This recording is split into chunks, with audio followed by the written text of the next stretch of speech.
කියන්නකෝ අලුත් අපේ සෙට් එකට කොල්ලොන්ට මේ ඩාන්සර් කෙනෙක් ඉන්න කොල්ල කෙල්ලොන්ට ඩාන්සර් කෙනෙක් විදියට මේ ෆීල්ඩ් එකට එනවා නම් සර්වයිව් වෙන්න පුළුවන්.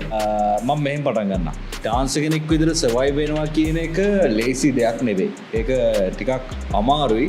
ඒ වගේම කැපකිරීම කීපයක් තියෙන්න ඕනේ. ඒ කියන්නේ මම මෙහෙම කියන්නම්. මේ ෂෝට් ඇන්ඩ් ස්වීට් ඉස්සෙල්ලාම ඩිසිප්ලින් එක තියෙන්න ඕනේ. අනිවාර්යයෙන්ම හැම දෙයකම ඩිසිප්ලින් එක අවශ්‍යයි. ඉතින් එතනදී අඛණ්ඩතාවය කියන එක අනිවාර්යයෙන්ම තියෙන්න ඕනේ. ඉතින් ඒක තිබ්බොත් අනිවාර්යෙන් කරගෙන ලේසි. සහ තමන් කරන දේ ගැන හොඳ ස්මාර්ට් මොලයක් තියෙන්න ඕනේ.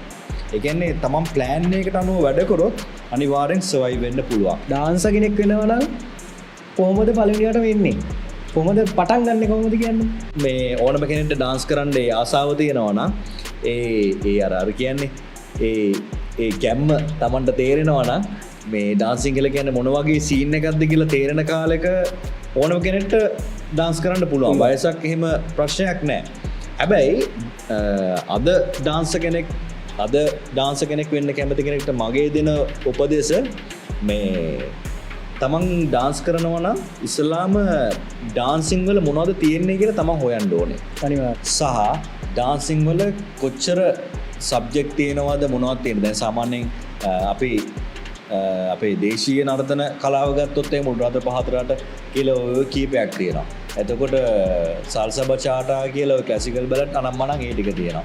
එතකොට වෙස්ටර්න් වල එතකොට තියෙනවා ඔය පොපින් ලොකින් බී-බොයි එතකොට ප්‍රම්පින් එතකොට වැකින් ඒ සයිඩ් එක. එතකොට හින්දි වල තියෙනවා මේ කුත්තු එතකොට තෙලිංගු අනම්මනම් ඔය කොලිවුඩ් බොලිවුඩ් ඒ ටික.